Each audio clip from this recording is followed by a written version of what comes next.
Hello, my name is Shitesh Srivastava and this is my video vlog. Today I'm going to talk about Munna Bhai MBBS. Munna Bhai MBBS एक film है जो राजकुमार हिरानी ने direct की थी और मुझे लगता है कि जो भी ये व्लॉग देख रहे हैं जो हिंदी बेल्ट से हैं उनको ये पता है कि ये फ़िल्म क्या थी। और ये पिक्चर लगभग हर रीजनल भाषा में बन चुकी है। तमिल में बन चुकी है, तेलुगु में बन चुकी है, मलयालम बन चुकी है, कन्नड़ बन चुकी है, इवन शायद बांग्ला में भी बन चुकी है। काफ़ी पैसा कमाया राजकुमार हिरानी ने इस पिक्चर से। एंड ये फिल्म कॉपी थी एक्चुअली एक हॉलीवुड फिल्म की जिसका नाम था पैच एडम्स, जिसमें रॉबिन विलियम्स थे। And that film was good, that film was also a good film. पर मुन्ना भाई एमबीबीएस से सिर्फ ये चीज़ निकाली है कि एक आदमी एक हॉस्पिटल में जाता है, जाके वहाँ पे पेशेंट्स को एक अलग थेरेपी देके उनको चेंज करने की कोशिश करता है, बजाय इसके कि उन्हें एक स्ट्रिक्ट डिसिप्लिन में रखे जो कि वार्डन रखते हैं। उसके अलावा उनको एक हंसी खुशी का माहौल दें, उससे उन लोगों की तबीयत ठीक होती है। तो बस वो मेरे ख्याल से एलिमेंट जो था उन्होंने पैच एडम से उठाया था। बाकी सारा एलिमेंट मेरे ख्याल से जेन्युइन था, अच्छा था। And the story line of Munna Bhai MBBS is very good and there are so many things that I want to talk about Munna Bhai. मतलब मुन्ना भाई एक वो फिल्म है जिसको अगर आप एक बार लगा लेते हो तो आप उसको फिर छोड़ नहीं सकते, फिर आप उसे लगातार देखते हो and it is that interesting. And उसके पीछे रीज़न ये है कि फ़िल्म का जो स्ट्रक्चर है वो बहुत इंटरेस्टिंग बनाया है। मतलब उसमें अगर आप तो सबसे इंटरेस्टिंग चीज़ मुझे लगती है वो है सर्किट और मुन्ना भाई की दोस्ती, जो कभी भी आउट ऑफ फॉर्म नहीं जाती है। मतलब वो कई बार क्या होता है कि दोनों गुंडे हैं बेसिकली। अगर मुन्ना भाई डॉक्टरी का काम कर रहा है तो सर्किट उसको टेक ओवर करने की कोशिश भी कर सकता है, पर सर्किट का कैरेक्टर में कोई चेंज नहीं होता है, क्योंकि हर स्टोरी में अक्सर प्रोड्यूसर्स और राइटर्स ये कोशिश करते हैं कि हर कैरेक्टर का एक आर्क दिखाया जाए। और इस पिक्चर में अगर आप देखो तो किसी भी कैरेक्टर का कोई आर्क है नहीं, जो कैरेक्टर जैसा है वो वैसा ही रहता है। इवन बोमन रानी का जो कैरेक्टर है डीप डाउन वो सिंपैथेटिकल है, बट एक ईगो है जिसके चक्कर में वो उन डिसीजंस को ले नहीं रहा है, तो उसके कैरेक्टर में थोड़ा सा आर्क ज़रूर आता है। पर मुन्ना भाई शुरुआत में जो होता है मुन्ना भाई एंड में भी वही होता है। सर्किट शुरुआत में जो होता है वही सर्किट एंड में होता है। ग्रेसी सिंह जैसी शुरुआत में वैसे ही वो एंड में है। There is no internal changes going inside the characters and that also makes this film one of the most exemplary films. Like back to the future में भी कैरेक्टर आर्क्स नहीं है, मतलब कैरेक्टर में बहुत मेजर चेंजेस नहीं आ रहे हैं, पर उसमें प्लॉट चेंजेस हो रहे हैं। तो मुन्ना भाई में भी प्लॉट चेंजेस हो रहे हैं। और कई बार आपने ये आर्ग्यूमेंट पढ़ा होगा कि प्लॉट इंपॉर्टेंट होता है कि कैरेक्टर इंपॉर्टेंट होता है। एंड ये डिबेट स्टार्ट हुई थी एरिस्टोटल के साथ, और एरिस्टोटल की एक किताब थी जिसका नाम था पोएटिक्स। उससे ये डिबेट बेसिकली स्टार्ट हुई थी कि प्लॉट इंपॉर्टेंट है कि कैरेक्टर इंपॉर्टेंट है। एंड ये डिबेट सालों से चल रही है। बहुत सारी फिल्मों में प्लॉट के बेसिस पे फिल्म चलती है, कई बार कैरेक्टर के बेसिस पे फिल्म चलती है। जैसे अगर आप जुरासिक पार्क देखेंगे तो Jurassic park is a plot based film. अगर उसमें जो कैरेक्टर्स हैं अगर आप उनको उठा के दूसरे कैरेक्टर में फिट कर दोगे तो भी फिल्म में बहुत ज़्यादा चेंजेस नहीं आने वाले, क्योंकि फिल्म का प्लॉट इंपॉर्टेंट है। पर अगर मार्वल की फिल्म से जैसे आयरन मैन है, तो Iron Man is a character based film, उससे कुछ भी प्लॉट हो doesn't matter, you go there to see the plot.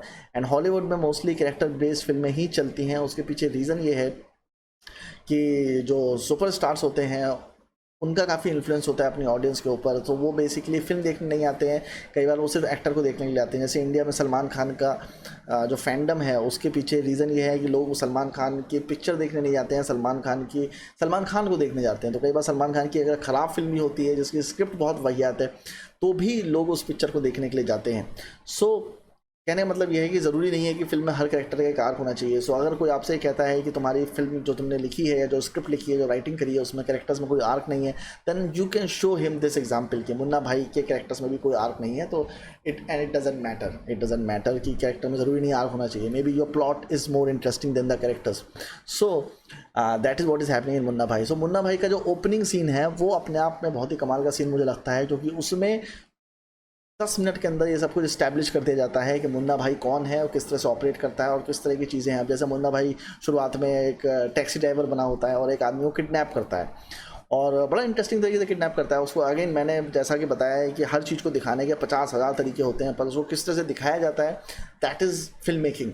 उसमें एक बहुत ही इंटरेस्टिंग एपिसोड के थ्रू दिखाते हैं कि मुन्ना भाई की सर्किट एक आदमी के पीछे जॉगिंग कर रहा है, मुन्ना भाई एक टैक्सी लेके खड़ा हुआ है, अर्ली मॉर्निंग सीन है तो जाहिर सी बात है टैक्सी बहुत ज़्यादा नहीं है, तो लॉजिकल एक्सप्लेनेशन भी है कि 50,000 टैक्सी नहीं खड़ी है वहाँ पे। अगर कोई आदमी भागेगा तो उसे एक ही टैक्सी दिखाई पड़ेगी, तो एक टैक्सी खड़ी है जो ख़राब शायद है, तो उसका मैकेनिक, उसका जो ऑटो ड्राइवर है उसको ठीक कर रहा है, और जो जॉगिंग कर रहा है उसको लगता है कि मेरे पीछे जो आदमी है वो मुझे मारने वाला है, क्योंकि एकदम से वो गन निकाल लेता है। तो वो टैक्सी ड्राइवर को बोलता है कि मुझे लेके चलो, मुझे भगा के ले चलो यहाँ से। तो वो भागता है, अब टैक्सी ड्राइवर एक जगह गाड़ी रोक देता है क्योंकि पीछे से गन चल रही है, बंदूकें चल रही हैं, तो वो एक जगह भागता है। तो वो बंदा जो बिजनेसमैन होता है वो भी उसके पीछे भागता है। वो लोग उसे अपने हाइड आउट पे लेके जाते हैं और वहाँ जाके उसे किडनैप कर लेते हैं। पर kidnapping is shown in a very interesting manner, so that is great establishment कि मुन्ना भाई क्या है, सर्किट क्या है, दोनों गुंडे हैं। यहाँ से एक चीज़ इस्टेब्लिश होती है। अब सेकंड चीज़ सबसे इंपॉर्टेंट क्या इस्टेब्लिश होती है? सेकंड चीज़ ये इस्टेब्लिश होती है कि मुन्ना भाई उसको दूसरे बंदे के सामने बैठाता है जिसने पैसा दिया उसको, बिजनेसमैन को किडनैप करने के लिए। तो वो उसको ये बोलता है कि तुम मुझे मेरे पैसे लौटाओ। तो वो कहता है भाई तेरे पैसे तो मैंने लौटा दिए थे। तो कहता है तुमने जो पैसे लौटाए थे मेरे भाई को लौटाए थे, मुझे उससे मतलब नहीं है, मेरे पैसे तुम मुझे सामने से लौटाओ। तो मुन्ना भाई पलटता है और वो कहता है कि क्या तुमने इसको इसके पैसे लौटाए थे? तो कहता है हाँ मैं इनके सारे पैसे इनको लौटा चुका, इनके भाई को दिए थे मैंने सारे पैसे। तो मुन्ना भाई कहता है कि अच्छा बिजनेसमैन तुम जा सकते हो क्योंकि तुम सही हो, तुमने इसके पैसे लौटाए थे। अब जिसने तुम्हें किडनैप कराया है हम इसको किडनैप करेंगे क्योंकि ये गलत था और इसने मुझसे गलत काम कराया।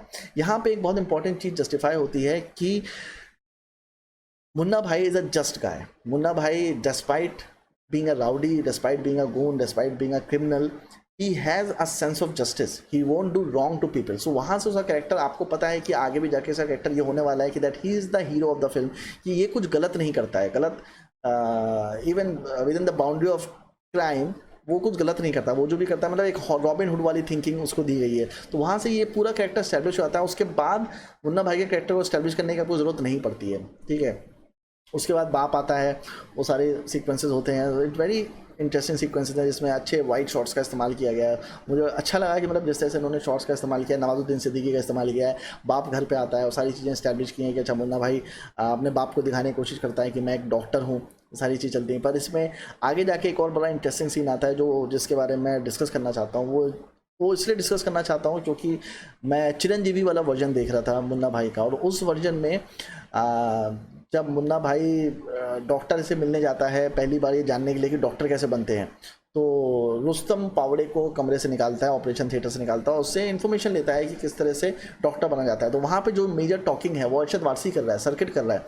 पर जब आप तेलुगु वर्जन देखोगे तो वहाँ पे मेजर टॉकिंग जो है वो चिरंजीवी कर रहा है। So this is what happens when actor tries to dominate the screenplay. So वहाँ पे शायद डायरेक्टर को ऐसा लगा होगा कि मे बी चिरंजीवी सुपरस्टार हैं तो इसलिए उनको डायलॉग देने चाहिए। पर अगर एक गुंडा खड़ा है और उसका साइड किक खड़ा है तो साइड किक बात करेगा, गुंडा कभी जो हेड गुंडा है, डॉन है, वो कभी बात नहीं करता है।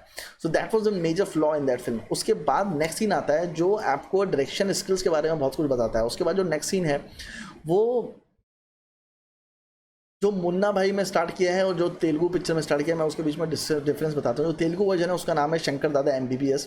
सो उसमें क्या है कि आप सीधे ओपन करते हो जहाँ पे सर्किट जो है वो, मतलब ये शंकर दादा MBBS का बता रहा हूँ। तो जो शंकर दादा MBBS में जो सर्किट बना है वो ओपन करता है कि वो रुस्तम पावड़े जो उसमें कैरेक्टर बना है उसको सीधे दही खिला रहा है और वो कह रहा है दही खा के एग्जाम दो सब कुछ अच्छा होता है। Now it's a simple scene, there is nothing much to talk about it. But जब आप यही सेम सीन मुन्ना भाई MBBS में देखते हो तो ये सीन ओपन होता है अरशद वारसी के चेहरे से और आपको नहीं पता है कि वो दही किसको खिला रहा है। अब ये बहुत छोटा सा मोमेंट है। अब सडनली कैमरा पैन होता है और हमें पता चलता है कि वो जो दही था वो संजय दत्त को नहीं खिला रहा था, वो रुस्तम पावड़े को खिला रहा था और संजय दत्त दूर बैठा उसके पापा के साथ कैरम बोर्ड खेल रहा है। अब ये जो छोटा सा एलिमेंट था सस्पेंस का, छोटा सा एलिमेंट था थ्रिल का, ये छोटा सा एलिमेंट था जहाँ पे आप ऑडियंस को मिसगाइड करते हो कि और ये नहीं बताते हो कि अरशद वारसी किसको दही खिला रहा था, ये मोमेंट शंकर दादा MBBS में मिस हो जाता है। So direction, what direction is basically is picking all those moments and making the film. So आपकी फिल्म में और एड्स में और टीवी में क्या डिफरेंस होता है? टीवी में आपको एक दिन में 50-60 सीन शूट करने होते हैं तो आप वहाँ पे एक सीन में बहुत ज़्यादा इंपॉर्टेंस नहीं देते हो। पर फिल्म में क्या होता है, आपका every scene is important, every frame is important, every montage is important. So आप उन सारे मोन्टाजेस पे बहुत ज़्यादा वर्क करते हो, तभी आपकी फिल्म स्पेशल होती है, तभी फिल्म को इतनी इज्जत मिलती है, तभी सारे लोग फिल्म मेकर बनना चाहते हैं, भले ही वो एड फिल्म में हो या टीवी में हो या फिर फिल्म लाइन में हो, कहीं भी हो।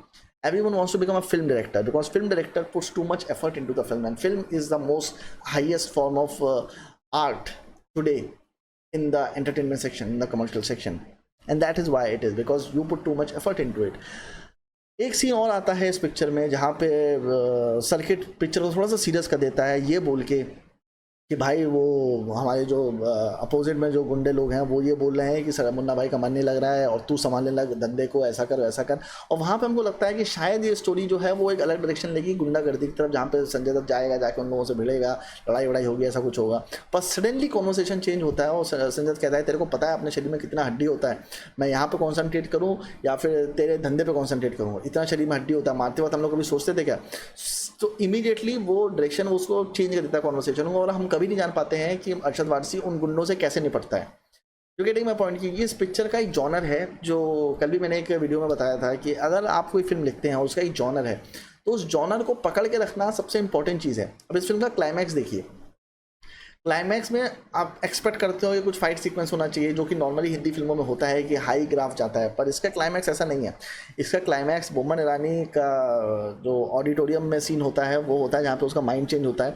उसके अलावा जो इनका जो इंटरेस्टिंग क्लाइमैक्स है वो ये है कि इसके पापा मम्मी लौट के आते हैं, जो कि मैंने हीरोज़ जर्नी में आप लोग कई बताया कि हीरोज़ जर्नी में आपको हमेशा अपने पॉइंट ऑफ रिटर्न पर लौटना होता है। हीरो अपनी सारी जर्नी कंप्लीट करता है और वहीं पे लौट के आता है जहाँ से उसने अपनी जर्नी शुरू की थी।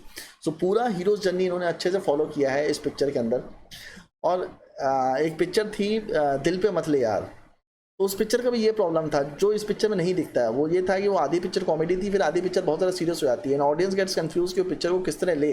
तो मुन्ना भाई की खासियत ये है कि पिक्चर कभी भी सीरियस नहीं होती है, ये पिक्चर थ्रू आउट कॉमेडी रहती है। और यही खासियत राजकुमार हिरानी की फिल्मों की है कि उसकी पिक्चरें जो हैं वो थ्रू आउट कॉमेडी रहती हैं। वो जो जॉनर पकड़ता है उसी जॉनर को पकड़ के रखता है, उसी को लेके जाता है। वो पिक्चर को इमोशनल कर देगा पर वो सीरियस नहीं करेगा उस पिक्चर को। सो this is why his film works. And उसकी पिक्चरों का अगर आप एक पैटर्न देखो तो उसकी पिक्चरों का पैटर्न ये है कि हर पिक्चर में एक ही जैसी स्टोरी होती है। मतलब स्टोरी इन द सेंस कि अगर आप मुन्ना भाई देखो, लगेरा मुन्ना भाई देखो, पीके देखो, थ्री इडियट्स देखो, संजू को हटा दो, ये संजू एक बायोपिक है, पर बाकी जितनी भी स्टोरीज हैं सबकी स्टोरीज एकदम सेम है, जो कि इम्तियाज़ अली की स्टोरीज भी होती हैं। तो उसमें एक हीरो होता है जिसको एक लड़की मिलती है, लड़की कुछ प्रॉब्लम्स होती हैं, लड़की के थ्रू वो एंटी स्टैब्लिशमेंट से मिलता है और फिर उसकी डायरेक्ट फाइट शुरू हो जाती है एंटी स्टैब्लिशमेंट से, और फिर दोनों बीच में खड़े हो जाते हैं। तो जो एंटागनिस्ट है, जो प्रोटैगनिस्ट है, उनके बीच में हमेशा एक लड़की होती है और लड़की के थ्रू ही वो दोनों कनेक्ट होते हैं। तो अगर आप मुन्ना भाई देखोगे तो इसमें बोमन ईरानी और संजय दत्त के बीच में ग्रेसी सिंह होती है। अगर आप लगेरो मुन्ना भाई देखोगे तो उसमें बोमन ईरानी और संजय दत्त के बीच में विद्या बालन होती है, उसी के थ्रू सारी प्रॉब्लम्स क्रिएट होती हैं, उन्हीं के थ्रू सारे एंटागनिस्ट और प्रोटैगनिस्ट कनेक्ट होते हैं। अगर आप पीके देखो तो उसमें अनुष्का शर्मा की problem basically Aamir Khan solve कर रहा होता है। तो आमिर खान का बाबा के साथ कोई डायरेक्ट पंगा नहीं होता है, अनुष्का शर्मा के थ्रू ही पंगा होता है, फिर वो डायरेक्टली उसकी प्रॉब्लम को सॉल्व करता है। अगर आप थ्री इडियट्स देखो तो उसमें भी एक गर्ल है एंटागनिस्ट और प्रोटैगनिस्ट के बीच में, उसमें बोमन ईरानी और आमिर खान के बीच में करीना कपूर रहती है। So in Rajkumar Hirani film जो प्रोटैगनिस्ट होता है और जो एंटागनिस्ट होता है, they are always connected with a women. So इस तरह का पैटर्न वो हमेशा फॉलो करता है। एंड जो हीरो होता है वो हमेशा नॉर्म से अलग कुछ ना कुछ करने की कोशिश करता है हमेशा। मतलब आप मुन्ना भाई देख लो, लगेगा मुन्ना भाई देख लो, उसको एक इंस्पिरेशन मिलती है और वो नॉर्म से अलग होकर चीज़ों को करने की कोशिश करता है। So this is always the story of Rajkumar Hirani's films. And but the thing is his stories and his dialogues and his instances are so interesting that you want to watch them again and again। आपको फ़र्क नहीं पड़ता है कि सारी stories लगभग एक जैसी हैं, एक ही खांचा है जिसमें वो सारी स्टोरीज बनाई जा रही हैं। उसके इवेंट्स, उसके डायलॉग्स बहुत इंटरेस्टिंग होते हैं, जो कि इम्तियाज़ अली नहीं कर पाता है। इम्तियाज़ अली ने जब वी मेट बनाई थी, आगे की सारी पिक्चरें वैसे ही बनाई हैं, वैसे ही एक आइसोलेटेड लौंडा है जिसको एक लड़की आती है जीवन में, फिर लड़की दुखी हो जाती है, फिर वो उसकी प्रॉब्लम सॉल्व करता है, उसमें उन दोनों की प्रॉब्लम सॉल्व हो जाती है। वही जो जापे की चीज़ चलती रहती है, चुतियापे की चीज़ चलती रहती है, सॉरी। सो इम्तियाज़ अली की वाइफ से मैं एक बार मिला था, एक शॉर्ट फिल्म पिच की थी मैंने, एंड समवन टोल्ड मी कि जो इम्तियाज़ अली की एक्स वाइफ है Preeti Ali, she is like Geet of Jab We Met, she talks a lot, she behaves a lot like that। मेरे को हालांकि ऐसा नहीं लगा मिलते time, but someone told me that जब वी मेट में जो गीत थी उसके पीछे जो इंस्पिरेशन था वो इम्तियाज़ अली का अपनी उसकी वाइफ थी। But again this blog is not about Imtiaz Ali. So अगर आप किसी फिल्म को अच्छे से जज करना चाहते हो तो मेरे ख्याल से आपको उसके बाकी वर्जन्स भी देखने चाहिए। जैसे कि मैं दीवार फिल्म की बात करता हूँ, अगेन दीवार, जैसे मैं दीवार फिल्म की बात करता हूँ तो दीवार फिल्म का जो तमिल वर्जन है जिसमें रजनीकांत है, उसका नाम है थी। तो थी पिक्चर में क्या होता है कि एक सीन है जिसमें अमिताभ बच्चन को दागा सेठ पैसे देता है और उसको बोलता है कि ये पैसे हैं। एंड अमिताभ बच्चन उस पैसे को जब देखता है तो उसके दिमाग में अपने पुराने थॉट्स आते हैं कि मतलब मैं माँ को क्या क्या दे सकता हूँ, मैं कितनी ज़मीन खरीद सकता हूँ, मैं अपनी माँ की प्रॉब्लम सॉल्व कर सकता हूँ, अपनी लाइफ की प्रॉब्लम सॉल्व कर सकता हूँ, अपने भाई को पढ़ाई करने के लिए भेज सकता हूँ, तो हमारे घर की प्रॉब्लम सॉल्व हो जाएंगी। और this was the money that I wanted all my life. But जब आप थी पिक्चर देखते हो तो वहाँ पर क्या होता है कि जब रजनीकांत को पहली बार वही दागा सेठ का जो ऑल्टरनेट कैरेक्टर है वो उसको पैसा देता है, तो वो एक इमेजिनेशन में चला जाता है, एक डिल्यूजनल इमेजिनेशन में चला जाता है जहाँ पे रजनीकांत हवा में स्लो मोशन में कूद रहा है और आसमान से पैसे बरस रहे हैं। And it showed greed. So Deewaar film में जो लीड कैरेक्टर था विजय, उसके ग्रीड कभी पैसा था ही नहीं। पर थी पिक्चर का जो रजनीकांत है उसमें सिमिलर कैरेक्टर है, उसका मोटिवेशन सडनली ग्रीड हो जाता है। And that is why I think कि थी पिक्चर चली नहीं थी। और थी पिक्चर का बैकग्राउंड स्कोर बहुत बकवास था, इसलिए भी नहीं चली थी वो पिक्चर। अगर मेरे ख्याल से उस पिक्चर को एज इट इज़ कॉपी भी कर देते तो भी वो पिक्चर चल जाती है। I think stories are universal and they connect with people. कई बार क्या होता है, डायरेक्टर्स को ऐसा लगता है कि अगर मैं स्टोरी को चेंज करके उसको वहाँ की ऑडियंस के हिसाब से बना दूंगा तो वो पिक्चर चल जाएगी, पर ऐसा नहीं होता है। एक स्टोरी जो होती है वो यूनिवर्सल होती है। मुन्ना भाई एमबीबीएस में लोगों को चेंज करने की जरूरत नहीं है। आप जो शॉट्स भी लिए राजकुमार हिरानी ने, दो शॉट्स वर्क एंड किसी वजह से वो शॉट्स वर्क करते हैं। सो अगर आप उसको एज इट इज़ कॉपी भी कर दोगे तो भी वो पिक्चर बहुत अच्छी बन के निकल आएगी। सो ये खासियत है मुन्ना भाई एमबीबीएस की। Why it is such a great film, because the characters don't change. एक के बाद एक सिचुएशन होती है और एक मोमेंट ऐसा आता है जब आपको लगता है कि शायद फिल्म एंड हो सकती है, जब मुन्ना भाई ये डिसाइड करता है कि वो ग्रेसी सिंह जो चिंकी का कैरेक्टर है उसके पीछे नहीं जाएगा और वो बोमन ईरानी के पास पहुंचता है। I think that is one of the most brilliant scenes of Indian cinema. It is one of the most brilliant writings. तो वहाँ पे वो जाता है, क्योंकि बोमन रानी क्या करता है, बोमन रानी और ग्रेसी सिंह क्या करते हैं, वो एक चालाकी करते हैं। वो संजय दत्त क्योंकि चिंकी के लिए वहाँ पे आया होता है तो वो चिंकी से उसको मिलवा देते हैं। जब चिंकी, उसकी जो सोच होती है एक ऑर्थोडॉक्स एक अच्छी प्यारी लड़की की, चिंकी उस सोच को बस्ट कर देती है। चिंकी बार में डांस करने वाली एक लड़की है, मतलब बार मतलब बार डांसर नहीं है, मतलब बार बार में क्लब्स में नाचती है, अपना लाइफ एंजॉय करती है। मिलेनियल टाइप की लड़की है जो लाइफ को एंजॉय करती है, दिल्ली की जो लड़कियां होती है बेसिकली। सो उस तरीके की लड़की है जो संजय दत्त नहीं सोचता है कि चिंकी वैसी होगी। सो वो आता है और माफ़ी मांगता है बोमन ईरानी से, क्योंकि उसको लगता है कि चिंकी जो है वो जिससे वो मिला था क्लब में, वो बोमन ईरानी की ही बेटी है। तो उससे कहता है कि अब वो चिंकी के पीछे नहीं भागेगा, क्योंकि वो देख चुका है उसको, उसे लगता है लड़की यहाँ से निकल चुकी है, और इसलिए उसने अब एक दूसरी लड़की शादी करने का फैसला किया है जो कि एक्चुअली बोमन ईरानी की बेटी है। Now that confusion that happens in that dialogue is in itself such a brilliant scene that I think you must watch it just to experience it. तो अगर आप मुन्ना भाई आपने नहीं देखी या देखी है तो मुझे लगता है आपको दोबारा देखनी चाहिए, just to understand the structure, the things that has been happening, the conflict that is again and again happening between the protagonist and the antagonist. और कई बार ऐसा लगता है कि अब इससे ज़्यादा कुछ हो नहीं सकता, अभी क्या होगा। अभी उसमें जो एब्सर्ड सीन है, उसमें जो सबसे एब्सर्ड सीन है जो उस टाइम में मुझे बहुत एब्सर्ड लगा था, वो ये था कि जब वो मुन्ना भाई को ठीक कर देते हैं और मुन्ना भाई को डिसाइड करते हैं कि अब मुन्ना भाई को कॉलेज से निकाल सकते हैं, उनके पास इनफ एविडेंस हो जाता है, तो मुन्ना भाई अपने आप को चोट पहुंचाता है, छज्जे से कूद जाता है और हॉस्पिटल में एडमिट हो जाता है। और इनिशियली वो सीन बड़ा स्टूपिड लगता है, बट वो सीन बड़ा रेलिवेंट हो जाता है क्योंकि अब मुन्ना भाई उन पेशेंट्स के साथ ही रह रहा है और अब रह के उनकी प्रॉब्लम को सॉल्व करता है, और वहीं पे वो जहीर की प्रॉब्लम को भी सॉल्व करता है। So everything is well connected and that is why Rajkumar हिरानी's films are so good. And someone has also asked me कि ड्राफ्ट का मतलब क्या होता है, तो मैं ड्राफ्ट का मतलब आपको बताता हूँ, क्योंकि मेरे को आपको ड्राफ्ट आगे बताना है कि राजकुमार हिरानी और ड्राफ्ट क्यों इंपॉर्टेंट है। ड्राफ्ट का मतलब ये होता है जब भी आप स्क्रिप्ट को लिख लेते हो, उसके बाद जब आप उसे दोबारा से लिखते हो तो उसको हम लोग ड्राफ्ट कहते हैं, तो वो आपका सेकंड ड्राफ्ट बन जाता है। जब आप उसी स्क्रिप्ट को दोबारा से लिखते हो तो वो थर्ड ड्राफ्ट बन जाता है। पर अभी क्योंकि एडिटिंग सॉफ्टवेयर इतने ज़्यादा आ गए हैं, तो अगर आप 4-5 लाइनें भी चेंज करते हो, अगर आप एक मेजर चंक फिल्म का चेंज करते हो तो वो आपका ड्राफ्ट 2 हो जाता है। Every time you make a change और edit the script it becomes your next draft. तो that is the meaning of drafting. So Rajkumar Hirani और अभिजात जोशी जो कि बेसिकली दोस्त भी हैं और बहुत अच्छे राइटर भी हैं इन सब फिल्मों के, तो वो क्या करते हैं, वो एटलीस्ट 300 ड्राफ्ट्स लिखते हैं किसी भी स्क्रिप्ट के, और that's how their films are so good. And और ये बात ऐसी नहीं है जो मैं अपने से आपको बता रहा हूँ, ये बात वो है जो मुझे सीके मुरलीधरन ने बताई थी, जो कि डीओपी थे राजकुमार हिरानी की बहुत सारी फिल्मों में। पहली फिल्म को हटा दो, पहली फिल्म में तो विनोद प्रधान डीओपी थे, पर उसके बाद की जो 2-3 फिल्में हैं वो सब सीके मुरलीधरन ने की हैं और सारी फिल्में ब्लॉकबस्टर थी। और उनका जब मैं इंटरव्यू ले रहा था तो उन्होंने मुझे बताया था कि राजकुमार Hirani and Abhijat Joshi work very hard on their script, they go through at least 300 drafts just to make one story work, and that's why their story works. So this is the amount of hard work that has gone through Munna Bhai MBBS. और Munna Bhai MBBS में actually produce की थी विधु विनोद चोपड़ा ने, जिन्होंने बहुत ज़्यादा पैसा नहीं डाला था मुन्ना भाई एमबीबीएस में। उनका मानना था कि ये पिक्चर शायद नहीं चलेगी, और फिर राजकुमार हिरानी जो थे वो एफटीआई से पास आउट थे, और 3-4 साल एडिटिंग करने के बाद वो थोड़ा सा डिमोटिवेट हो गए थे कि यार मतलब वही एडिटिंग का काम है, वही बोरिंग काम है। Then he became a film director and he directed a lot of ads. दम लगा के हईशा जो है, वो फेविकोल का जो लगा के हईशा, वो ऐड उन्होंने डायरेक्ट किया था, उसमें एक्टिंग भी करी थी। वो ऐड आपको ईजिली मिल जाएगा यूट्यूब पे अगर आप देखना चाहो उसको तो। सो राजकुमार हिरानी ने उसके बाद काफ़ी टाइम एड फिल्म डायरेक्ट करी। उसके बाद ये एक फिल्म बना रहे थे 1942 लव स्टोरी के बाद करीब बनाई थी विधु विनोद चोपड़ा ने, और उसके बाद बनाई थी mission Kashmir. So mission Kashmir में इन्होंने राजकुमार हिरानी को दोबारा से अपने पास बुलाया और बोला, कहीं ये मिले थे दोनों एफटीआई के थे तो अच्छा वेल कनेक्शन था। विधु विनोद चोपड़ा भी one of the top directors था, तो उसने राजकुमार हिरानी की एडिटिंग देखी थी, तो उसने उसको बुलाया कि तुम आओ इस मिशन कश्मीर को एडिट करो। तो उस दौरान इनकी दोस्ती हो गई, संजय दत्त से भी ये मिल लिया, सब कुछ चीज़ें हो गई। तो 2003 में विधु विनोद चोपड़ा ने इसको बोला कि अगर तुम अपनी फिल्म बनानी है तो तुम बनाना शुरू करो। तो इनिशियली इन्होंने कॉन्सेप्ट दिया था शाहरुख खान को, पर शाहरुख खान ये फिल्म नहीं करना चाहता था। तो शाहरुख खान ने बोला कि आप इस संजय दत्त से कराओ, जो कि रोल उनके लिए है वो अच्छे से कर सकते हैं।